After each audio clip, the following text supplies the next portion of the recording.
for a GTN challenge, Mark set up my computer to alert me every 20 minutes that I should eat. He also, for some reason, set it up to alert me when there was a pub coming up, which was significantly less useful. But it got me thinking, what other features on my bike computer have I just never used or simply didn't know about? Did you know your bike computer could do this? So today we thought we'd share with you a few of these nifty features that these fancy bike computers have up their sleeve, some of which may make your cycling more enjoyable or might even improve your performance.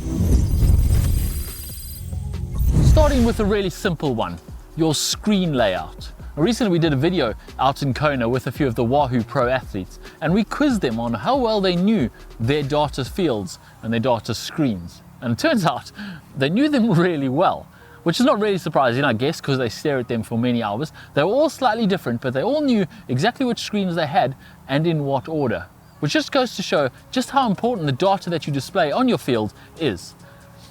Now personally, I have quite a few data fields on there and a few pages. I have a normal workout page which has my speed, my distance, my time, my riding time, etc. And then I have a workout data one which is more like my average power for that lap, my lap data, my lap time, etc. Also shows heart rate on that screen, which is less important when I'm just doing my long rides. And then I have another screen which is just metrics, which shows me like interesting things that are not really relevant that I need to know all the time, such as temperature or elevation gain for that ride or average speed for that ride. What do you have on yours? There's a lot to choose from, and tinkering with them can make a big difference to how well you enjoy your bike computer out on a ride. It's also important to realize that most computers have a zoom in or zoom out field where you can zoom out to as many as 10 data fields, or you can zoom in to as few as 1 or 2.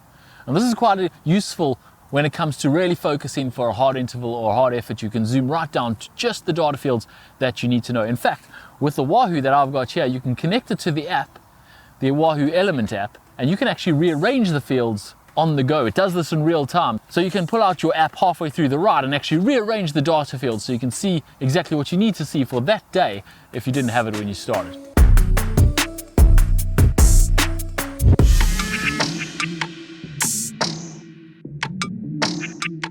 Another feature of your bike computer that you should definitely be using, and you're definitely not getting the most out of your bike computer if you're not using it, is the planned workouts feature.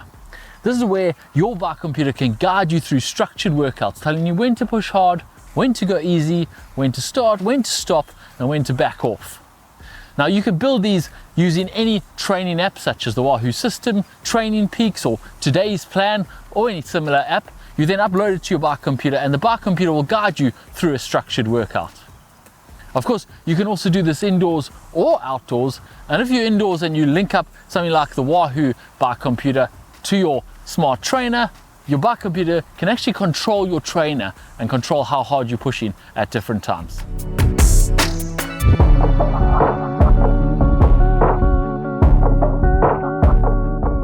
Another feature that's worth exploring with your bike computer is Best Bike Split. Now if you haven't heard of Best Bike Split, where have you been? In fact, Mark hadn't really heard what Best Bike Split could do, and he was amazed. Essentially what it does is it takes your goal race, your goal course, takes prevailing course data and prevailing conditions on that course and breaks it down into a race plan, and it can tell you exactly how much power to push at which time so that you can hit your best bike split. It's pretty revelatory when you actually do it properly. I never actually did any of my races, and I probably never will now because I'm not racing anymore, but it is a very useful tool to use. You can connect your bike computer to it and your bike computer will guide you every step of the way through your race and tell you how much power to push out at any one time, preventing you from going out too hard at the beginning and blowing up, which is definitely something Mark should be using. I'll get him on it.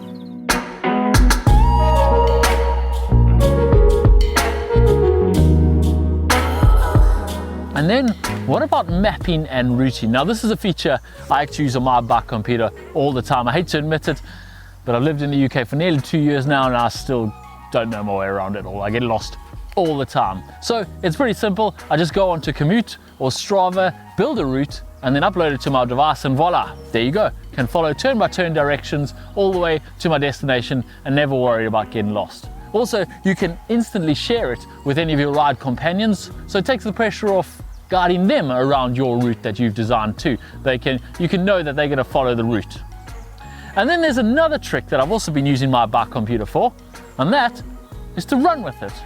Yep, if you have a watch that doesn't have decent mapping features on it, you can use your bike computer, pretty small, unclick it, put it in your pocket, upload a route, and off you go running with your bike computer. Just pull it out your pocket if you think you're going to get lost. One problem you might have, however, is that it won't really let you upload a run route to your bike computer. So simply toggle it to a cycle route and then go out and run that cycle route.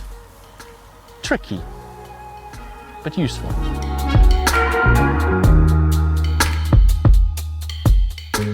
Another useful feature on your bike computer is custom alerts. And custom alerts you set up yourself, and you can write anything on them like eat, drink, HTFU, whatever you want. You can have it pop up at a set time, a set distance, a set number of calories, and you can set it to just pop up once, or you can set it to repeat every set distance or time or calories. And once you've set them up and got them on your bike computer, you can then just toggle them on or off. So you don't have to have it constantly reminding you. If you need it to remind you, you can turn them on for such as a race, and if you need it for training, you can turn it off. Pretty useful.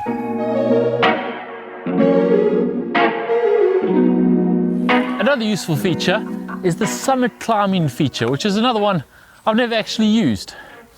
This is when you use a third-party app, you can upload it to your bike computer, and it can show you the current gradient that you're riding, the gradient of the climb that's coming, and also how far you've got to go to the summit of the climb, which you might not always want to know. But if you're after a PB or a KOM, if you're KOM hunting, then it can be very useful to pace your effort and make sure that you absolutely empty your tank just before you get to the top of the climb.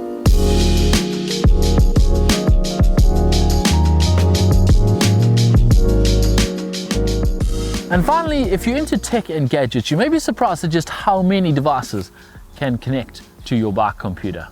For example, we see people using the Super Sapiens glucose monitors, and that information can now be displayed directly on your bike computer while you're going in real time. You can also display your tire pressure with a Quark Tire Whiz. You can also display your DR2 battery level. You can display exactly which gear you're in and also record how much time you spent in each gear. You can also have rear view radar sensors on the back that can display on your bike computer so you can see when there's a car coming up behind you. The list goes on and on. So is there any feature that we've mentioned today that you've never used and would like to use? Or are you a bit more like me where you just use your really fancy bike computer as a fancy speed and distance meter? You should probably dig into what your bike computer can do a little bit more. Let us know if we've helped you down below, if there's any features that we've left out that you use your bike computer for. We'd love to hear from you. Thanks for watching. Hope you enjoyed this video. Remember to like this video if you have, and subscribe to GTN so you don't miss any of our videos. Thanks for watching. I'm off to go and play with this a bit more.